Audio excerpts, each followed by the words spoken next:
I'm going to read Genesis chapter 7 from Holy Bible, New International Version. Genesis chapter 7. The Lord then said to Noah, "Go into the ark, you and your whole family, because I have found you righteous in this generation. Take with you 7 of every kind of clean animal, a male and its mate, and 2 of every kind of unclean animal, a male and its mate, and also 7 of every kind of bird, male and female, to keep their various kinds alive throughout the earth. 7 days from now I will send rain on the earth for 40 days and 40 nights, and I will wipe from the face of the earth every living creature I have made." And Noah did all that the Lord commanded him. Noah was 600 years old when the flood waters came to the earth, and Noah and his sons and his wife and his sons' wives entered the ark to escape the waters of the flood. Pairs of clean and unclean animals, of birds, and of all creatures that move along the ground, male and female, came to Noah and entered the ark, as God had commanded Noah. And after the 7 days, the flood waters came on the earth. In the 600th year of Noah's life, on the 7th day of the 2nd month, on that day all the springs of the great deep burst forth, and the floodgates of the heavens were opened, and rain fell on the earth for 40 days and 40 nights. On that very day Noah and his sons Shem, Ham, and Japheth, together with his wife and wives, and the wives of his 3 sons, entered the ark. They had with them every wild animal according to its kind, all livestock according to its kinds, every creature that moves along the ground according to its kind, and every bird according to its kind, everything with wings. Pairs of all creatures that have the breath of life in them came to Noah and entered the ark. The animals going in were male and female of every living thing, as God had commanded Noah. Then the Lord shut him in. For 40 days the flood kept coming on the earth, and as the waters increased, they lifted the ark high above the earth. The waters rose and increased greatly on the earth, and the ark floated on the surface of the water. They rose greatly on the earth, and all the high mountains under the entire heavens were covered. The waters rose and covered the mountains to a depth of more than 20 feet.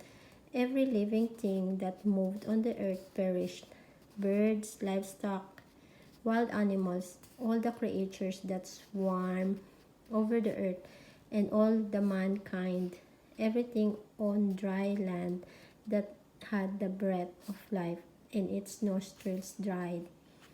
Every living thing on the face of the earth was wiped out, men and animals, and the creatures that move along the ground, and the birds of the air were wiped from the earth.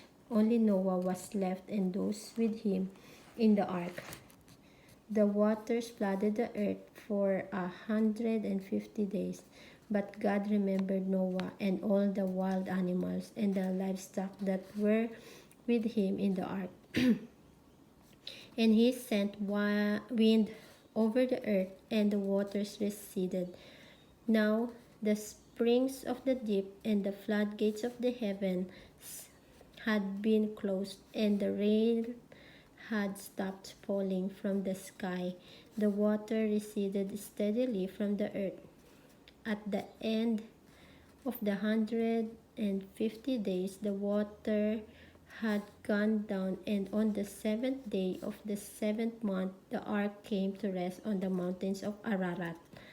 The waters continued to recede until the 10th month, and on the first day of the 10th month, the tops of the mountains became visible.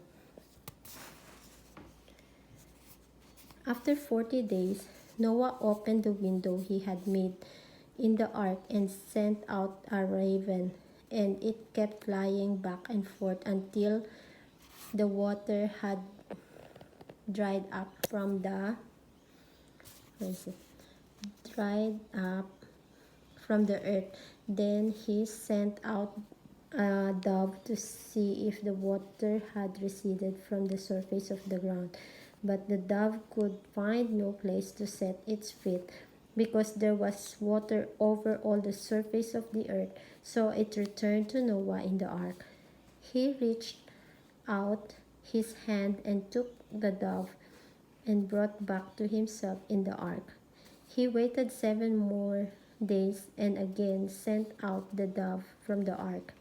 When when the dove returned to him in the evening, there in its beak was a freshly plucked olive leaf. Then no one knew that the water had receded from the earth. He waited 7 more days and sent the dove out again. But this time it did not return to him. By the first day of the first month of Noah's 601st year, the water had dried up from the earth. Noah then removed the covering from the ark and saw that the surface of the ground was dry. By the 27th day of the second month, the earth was completely dry. Then God said to Noah, "Come out of the ark, you and your wife, and your sons and your wives. Bring out every kind of living creature that is with you, the birds, the animals, and all creatures that move along the ground, so they can multiply on the earth and be fruitful and increase in number upon it." So Noah came out together with his sons and his wife and his sons' wives.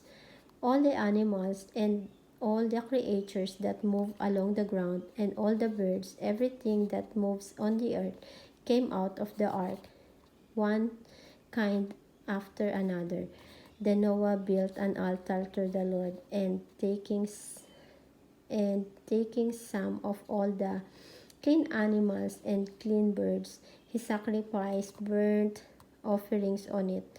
The Lord smelled the pleasing aroma and said in his heart, "Never again will I curse the ground because of man, even though every inclination of his heart is evil from childhood, and never again will I destroy all living creatures as I have done. As long as the earth endures, seed time and harvest, cold and heat, summer and winter, day and night will never cease." And that's the word of the Lord in Genesis 8. Genesis chapter 8. Yeah. Thank you for watching. See you later.